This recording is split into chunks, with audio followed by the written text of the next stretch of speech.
Thank you for joining me as I continue my examination of The Case for a Creator by Lee Strobel from my atheist perspective. In this video, we're going to look at Chapter 7, The Evidence of Astronomy, the Privileged Planet. So let's get started. Strobel opens the chapter by describing his fascination as a young person with the vastness of the universe and the possibility of life on other planets. Earth is not a privileged planet. Our sun is not a special star, so if life could arise and evolve here, it could have done so in many other places throughout our galaxy and beyond. These are the things that Strobel was taught as a young person in the sciences, and this concept gave him comfort when he was an atheist. Because even though there was no God, at least we could know or assume with some confidence that we were not alone in the universe, that life was elsewhere. Except now, Strobel isn't so sure. After studying the latest evidence, he writes, my conclusions were being tugged in the opposite direction. The Earth is anything but ordinary, it turns out. Our sun is far from average. Our position in the galaxy is eerily fortuitous. And the notion of the galaxy as a flourishing hothouse of life is being undermined by the latest scientific discoveries. He says, quote, in short, new findings are suggesting that we are special. More and more scientists are studying the mind-boggling convergence of scores of extraordinary coincidences that make intelligent life possible on Earth and concluding that this can't possibly be an accident. They're seeing signs of design, a kind of unlikely fine-tuning for life, similar to the fine-tuning of physics that we explored in the previous chapter. And by more and more scientists, he means a tiny fraction of the scientists in the world whose conclusions are rejected overwhelmingly by the scientific consensus. If this book were a Wikipedia article, there are so many paragraphs that would be flagged for being too vague or relying on weasel words. A growing number of scientists. How many? How many is that compared to the overall number of scientists? How prevalent are their opinions relative to the greater scientific community? Do you want to tell us that part, Lee? Or do you want to just say, oh, more and more scientists are starting to think that the universe might be designed? What, 1%? Maybe less than 1% in the entire world? Strobel cites several astronomers, including Donald Brownlee, who is the co-author of the book Rare Earth, and David Levy, who is the discoverer of many comets, including Shoemaker-Levy 9, which made headlines in 1999 for its collision with Jupiter, who believe that Earth is not one planet among billions that support intelligent life, but one of only a few, or perhaps the only one. And it's certainly true that there are scientists who believe life in the universe may be rare, perhaps even unique to our planet. It's not an inescapable conclusion that there are many other worlds where life, particularly intelligent life, exists. It's possible that life is not very common at all, and there are reputable scientists who are of that opinion. But even if Earth is the only place in the entire universe where life exists, that fact alone isn't evidence of intelligent design, nor are the many precariously balanced factors that allowed for life to grow and flourish on this planet. But let's not get ahead of ourselves. So, what are the mind-boggling new finds that are convincing more and more scientists that astronomy points to a designed universe? Well, to find that out, Strobel interviews the authors of the book, The Privileged Planet, Guillermo Gonzalez and J. Wesley Richards. And I want to note right at the start that while Richards is a philosopher with degrees in theology and political science who has no business being treated as an expert on scientific matters, Gonzalez is a proper scientist. The first one in the book, 7 chapters into his book about investigating what science says about the existence of God, Strobel finally talks to a scientist. So good for him. There are only 11 chapters in the book. It took him 7 to actually talk to a scientist about scientific stuff. Unfortunately, it seems that Strobel took my suggestion from the last video and picked one of the scientists from the list of creationist scientists maintained by the Discovery Institute. Both Taylor and Gonzalez are senior fellows at the Discovery Institute, which might as well have just published this book itself for all the free positive press that Strobel provides. Gonzalez is an especially problematic choice for Strobel in hindsight. A few years after this book was published, Gonzalez was denied tenure by Iowa State University, where he was a professor. Various colleagues at the university cited his inability to attract funding for his research as a main reason for his denial. That difficulty obtaining funding probably had something to do with the fact that much of the work Gonzalez was doing involved promoting intelligent design, which is not regarded as science by most scientists. 2 years before his tenure application was rejected, over 100 members of the Iowa State faculty signed a letter opposing the teaching of intelligent design as science. The letter wasn't directed specifically at Gonzalez or any other individual, but the fact that he chose to advocate intelligent design at a university that had already explicitly rejected it might have had something to do with his denial of tenure as well. And it should have. Why should a university grant tenure to a science teacher who promotes pseudoscience? So anyway, that's the first scientist that Lee Strobel chose to interview for his book on the scientific evidence for God.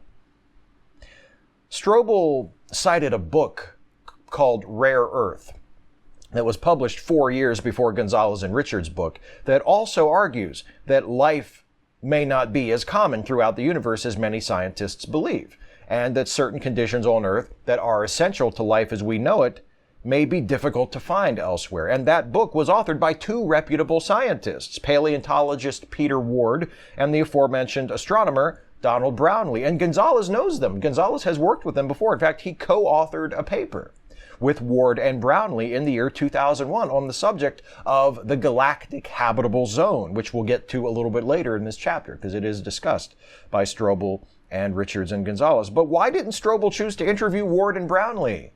Their book was not only popular, but its arguments were the subjects of debate in the academic community. Why did Strobel choose instead to speak to the authors of a comparatively obscure book that had made no splash, either publicly or academically? I suspect it's because one of the central premises of Rare Earth is that the universe is an incredibly hostile place for living things. That's why life is supposedly so rare, because there is almost nowhere in the universe capable of supporting it. That certainly doesn't back up Strobel's insistence that the universe was designed with human life in mind. Ward and Brownlee also attribute the hospitable conditions of Earth to chance, not to divine intention. And that works against Strobel's preferred conclusion as well. Strobel interviewed the pair of senior fellows from the Discovery Institute not because they were the best people to speak on the subject of the rare Earth hypothesis, but because he knew they would tell him what he wanted to hear. Despite their frequent claims to the contrary, what Gonzalez and Richards do at the Discovery Institute is not science, and what Strobel is doing in this book is not journalism. Strobel begins the interview by talking about the Copernican Principle. I'll pronounce it correctly one of these days. The Copernican Principle, which states that Earth is not a privileged vantage point, and that humans are not privileged observers of the universe. Richards also mentions the Principle of Mediocrity, which is a similar idea stating that it's reasonable to assume that a random sample drawn from a group is more likely to be a kind common within that group than something unique or rare within the group. Both of these principles suggest that we shouldn't assume Earth, one planet of, as we now know, a great many in the galaxy, is special, but rather an average example of a planet. Strobel wonders if this isn't actually a sensible idea, and Richards says it is to a point, but the Copernican Principle has been extended to assume that Earth's metaphysical status is as insignificant as its astronomical location. In other words, Richards says, we're not here for a purpose, we're not special in any way, and we don't occupy a privileged place in the cosmos. Richards goes in, I should say rather, to how Aristotle and Ptolemy and medieval Christians believed that Earth was at the center of the universe, but the observations of Copernicus and Kepler showed that that was not to be the case. And then a series of demotions followed, and Carl Sagan is the one who popularized this way of speaking about the great demotions, how humanity was forced to sort of remove itself further and further out from the center of everything as scientific discoveries began to pile up. So first we had to admit that the Earth wasn't the center of the universe, then the sun wasn't the center of the universe or the center of the galaxy. Our galaxy was not the only galaxy, nor was it apparently anything special as far as galaxies go. It didn't occupy any special place in the larger universe. And these demotions, Richards continues, can be viewed as representative of the conflict between science and religion. While religion insists there is something special about Earth and humanity, science argues that we and our place in the universe are the result of natural processes, and there is nothing special about us. The problem with that scientific viewpoint, Richards says, is it's false. First, Richards goes back to what he was talking about a minute ago and explains that, technically, people prior to the Copernican revolution didn't believe Earth was the center of the universe. They regarded Earth as the lowest or one of the lowest of several realms of existence. Earth was at the bottom of the universe, where things decayed and died. The heavens were thought to have been made up of different material entirely, and God was conceived as existing in a separate sphere out beyond even the stars. So the Earth was also an intermediate place. Also, Christianity never placed humanity at the center of the universe, nor explicitly taught that everything was created for us. St. Augustine wrote that God did not create the world for humanity, but created it because he wanted to. God is actually the center of the universe, metaphysically speaking, not humanity. But if that's true, Strobel quite reasonably asks, why did the church flip out and persecute Copernicus, Galileo, Giordano Bruno, who was burned at the stake, by the way, or as Richards rather euphemistically puts it, executed? If Earth and humanity not being at the center of the universe wasn't a cherished Christian doctrine, why did the church punish scientists who pushed against geocentrism? And Richards answers. He says, well, Copernicus wasn't actually persecuted. He died right after his most important work was published, so we'll just push that aside. Galileo was punished more for mocking the church than for his astronomical theories. And as for Bruno, who I remind you was burned at the stake, since neither Strobel nor his interview subjects see fit to mention it in the text. Bruno's case, Richard says, was very sad, but he was executed more for his heretical views regarding the Trinity and the Incarnation than for his Copernicanism. Richards then tries to slide from geocentrism to flat earth theory, and Gonzalez speaks up at this point to help him out, saying that scholars at the time and even ancient Greeks knew that the earth was a sphere, contrary to popular belief among people today who think that Columbus proved that the world was round. Somehow, Richards arrives at the conclusion that just as it is a myth that ancient people all thought the earth was flat, it's also erroneous to say that the Copernican principle is based on good science and history, or implicitly, I think what he's saying is that it's erroneous to assume that everybody was scandalized by the suggestion that the earth wasn't the center of the universe. Now, the flat earth stuff has nothing to do with anything else in the chapter. It seems to have been introduced as a distraction. People say the church opposed heliocentrism, but people also believe the ancients thought the earth was flat, and that wasn't true. Hopefully that distracts you from the fact that they haven't actually offered any evidence that the church wasn't that bothered by heliocentrism. And regarding Richard's claim that the church didn't actually care about scientists advocating heliocentrism, I offer this simple rebuttal. Beginning in the 16th century, and lasting all the way to the year 1966, the Catholic Church maintained an official, papally approved list of banned books, the Index Librorum Prohibitorum.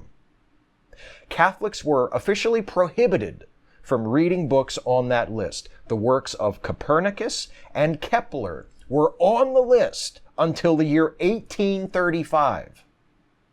In the year 1616, following the initial condemnation of Galileo by the Inquisition, the Pope banned all teaching of heliocentrism, declaring it contrary to Holy Scripture. That prohibition remained in effect until 1758. So please don't try to open your mouth and say that the church didn't have a problem with Copernicus or Galileo or heliocentrism, or that Christians weren't attached to the notion that Earth was the center of the universe, or that Copernicanism wasn't actually that big of a deal at the time. Because if you do, you're telling me one of two things. You don't know what the fuck you're talking about, or you're a liar. And either way, I'm not interested in hearing anything else you might have to say after that. Next. Unfortunately, having just said that and puffed myself up real big and sounded big and bold and brave, and I have nothing else to say, I have no interest in hearing anything else you have to, well, I still have to review the rest of the book. So, I can't just drop the mic and walk away. But Richards and his self-serving and totally ahistorical bullshit make doing so very, very tempting. Fuck that guy. Copernicus and Galileo weren't actually all that persecuted. The church didn't really care that much about heliocentrism and Copernicus. Go fuck yourself. How are you going to say that when the church has released the documents? The church has actually taken the trouble 400 years too late to backpedal and apologize and say, you know what? We went overboard on the whole persecution of people promoting heliocentrism. Hey, our bad. We messed that one up. Sorry. How are you going to say that it wasn't that big of a deal when the church itself has admitted that it was that big of a deal and that they fucked up?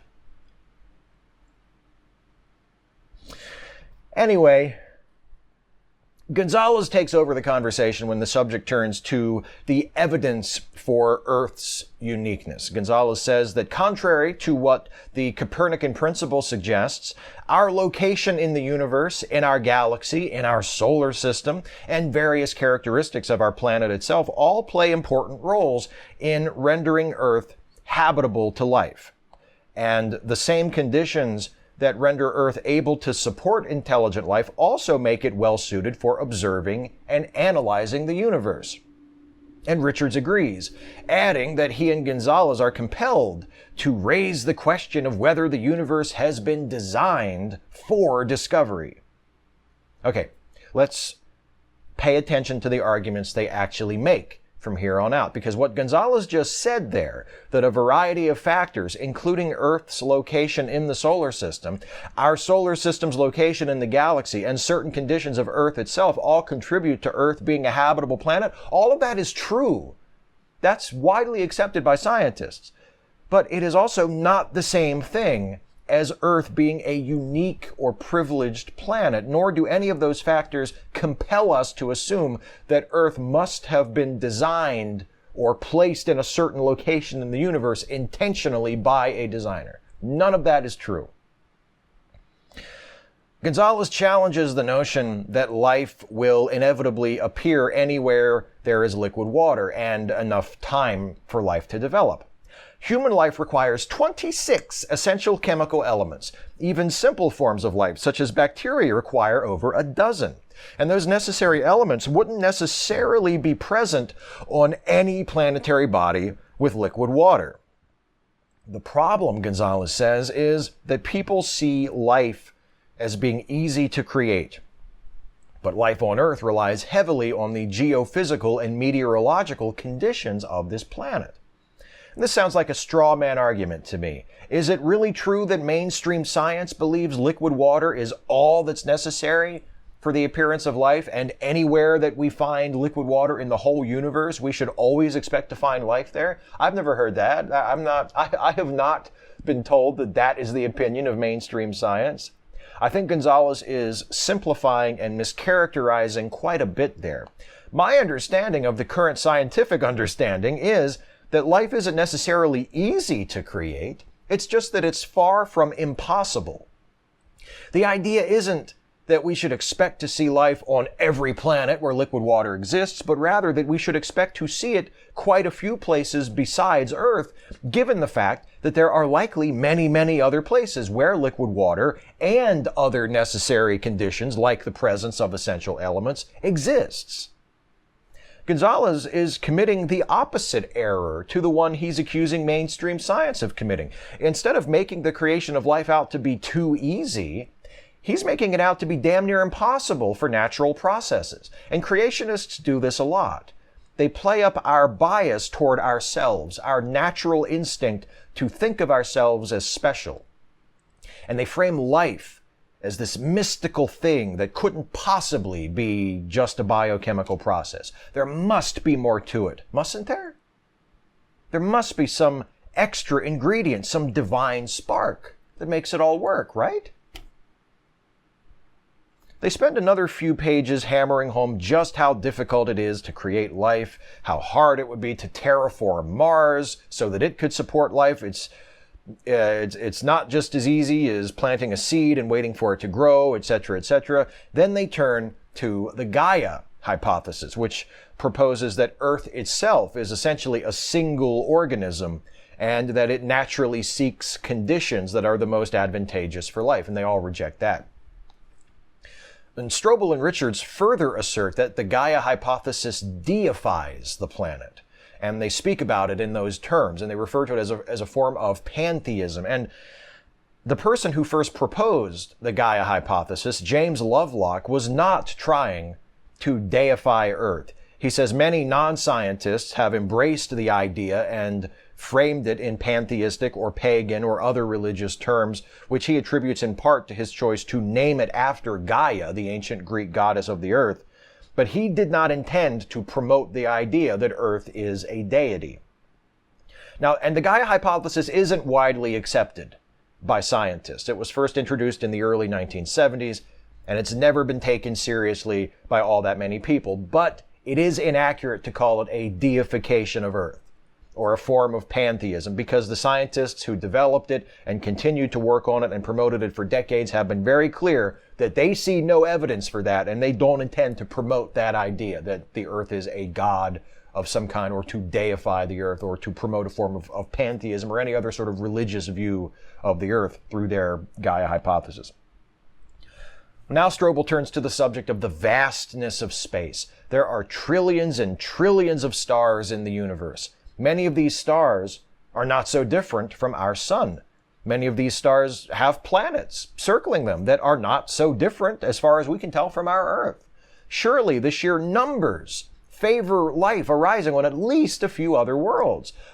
Not so fast, says Gonzalez. He tells Strobel about the Galactic Habitable Zone, which is the area in a galaxy where it might be possible for habitable planets to exist. Not all locations in a galaxy are equally likely to support life.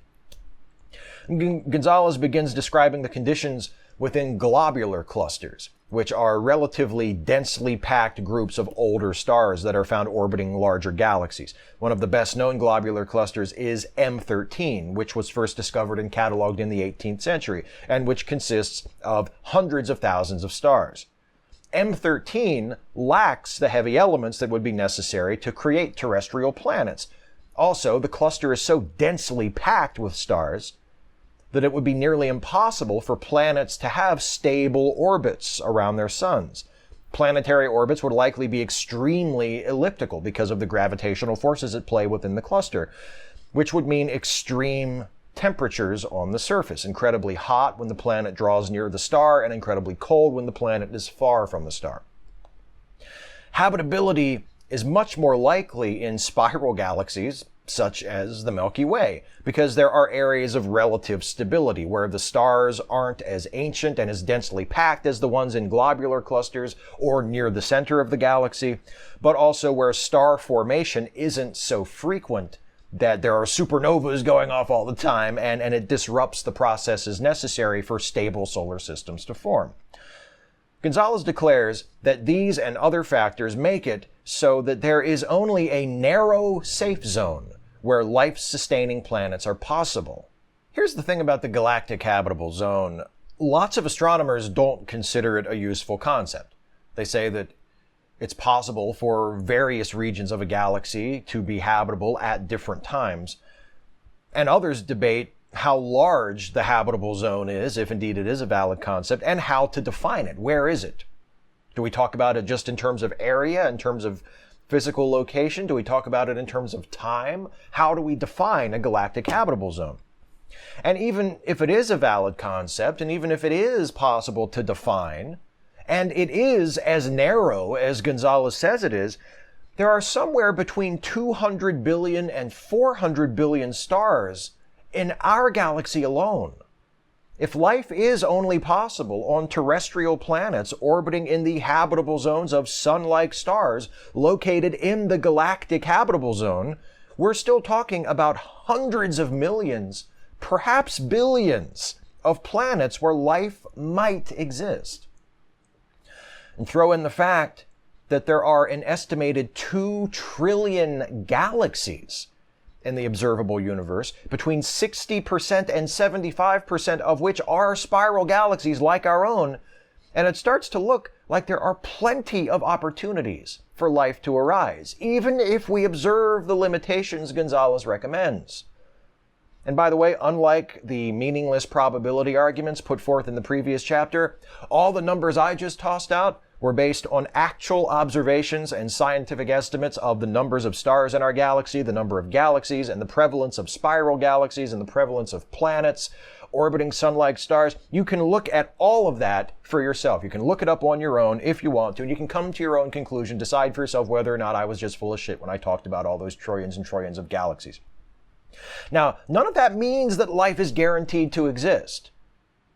It doesn't mean we should expect to discover it somewhere else anytime soon, or that all of those potentially habitable worlds actually are habitable or are home to some form of life. All it means is this: people like Gonzalez and Richards and Strobel try to use scientific-sounding arguments to establish that Earth is the one and only Goldilocks planet, that it's the bestest and most special planet in the whole universe, the only place where life can exist, and they just can't do it. Because even under their limitations, the universe is just too big, there are too many stars and too many planets to conclude that our star and our planet is the only location capable of supporting life.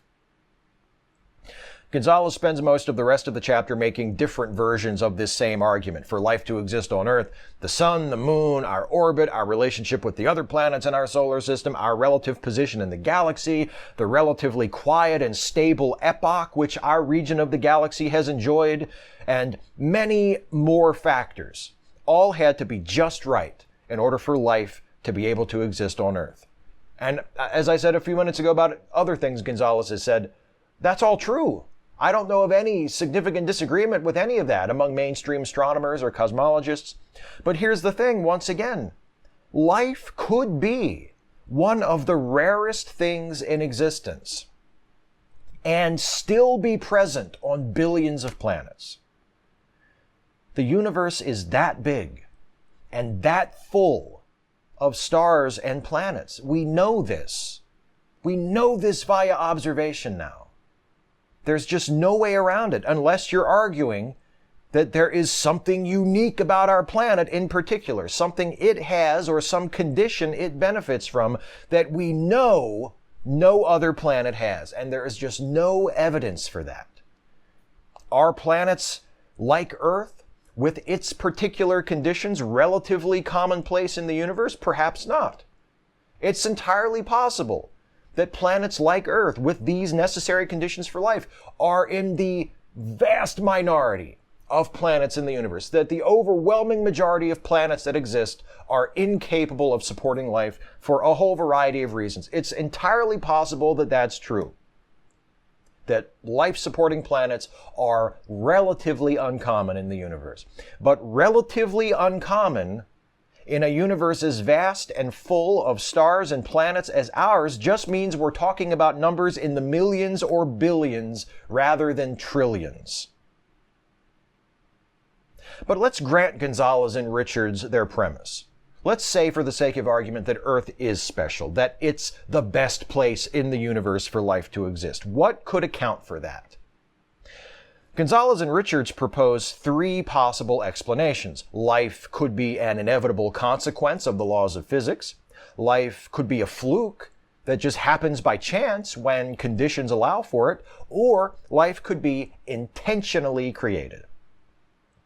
Gonzalez and Richards like that third explanation, of course, and they think the fact that our planet not only provides us with habitable conditions, but also with ideal conditions for observing the universe is evidence in favor of that explanation, that life was created.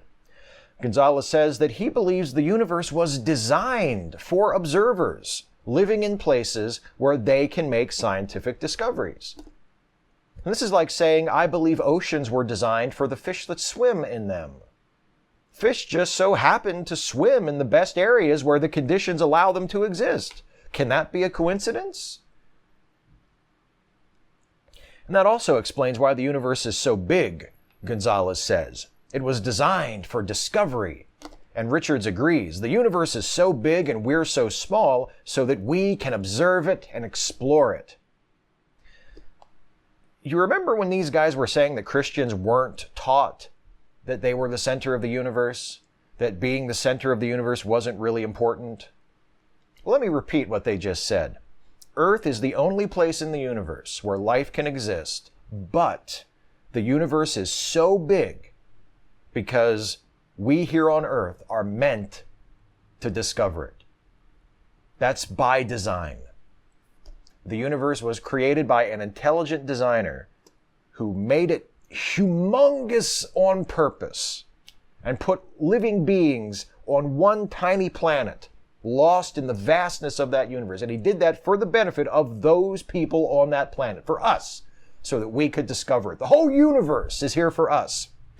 In other words, it's geocentrism in different clothes. This is all here for us.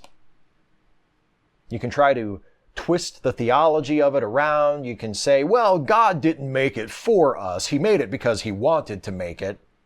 But when Gonzalez and Richards say that the universe, the entire universe, was made for us to look at, that is geocentrism rephrased. Anthropocentrism might be a better word for it. Earth isn't the center. We are at the center.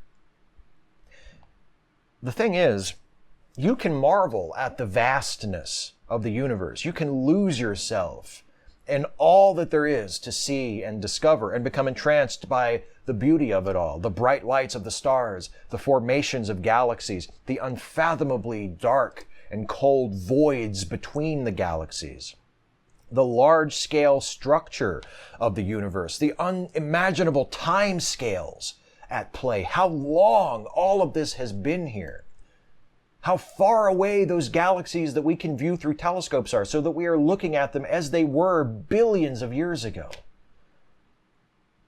You can marvel at the finely balanced sets of factors that allow life to exist on our planet. You can study and appreciate all of that without pretending that it was put here for you, for us.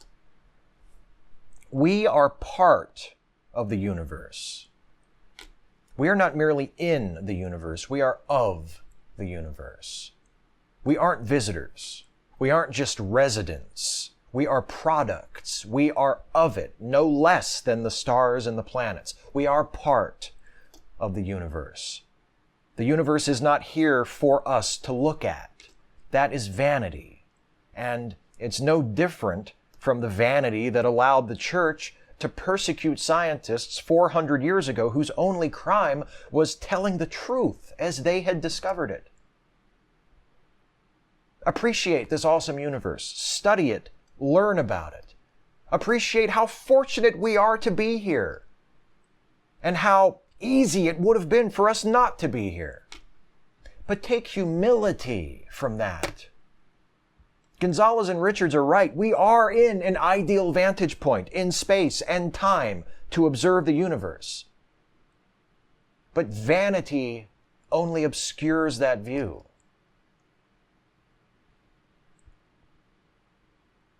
Well, that's it for Chapter 7. I'll be back in the next video to look at Chapter 8 of The Case for a Creator, which is the evidence of biochemistry, the complexity of molecular machines. Can we get 2 chapters in a row where he talks to a proper scientist? We'll find out. Thank you all for watching. As always, please, as I say every time at the end of these videos, leave a comment if you have something to say in response to something I've had to say, whether you agree or you disagree. You want to compliment me for getting something right. You want to correct me on something I got wrong. Whether you are a Christian or an atheist or some other variety of believer or non-believer, I'm very interested to hear what you've had to say in response to what I've had to say. Also, if you enjoy these videos, both specifically these and Atheist Reads videos and the many other kinds of videos that I do on this channel, please consider helping me to make more of them and to keep this going and to continue doing this kind of work by becoming a supporter of the channel through Patreon. You can go to patreon.com/Steve Shives to become a patron for as little as $1 a month. A pledge of any amount, small or large, helps me out like you would not believe. I could not do it without you. I appreciate you so much. And whether you are a patron supporter or a giver of one-time special gifts on PayPal, or whether you've never given me a dime and all you do is watch the videos, I appreciate your support in any form it takes, and I'll see you next time.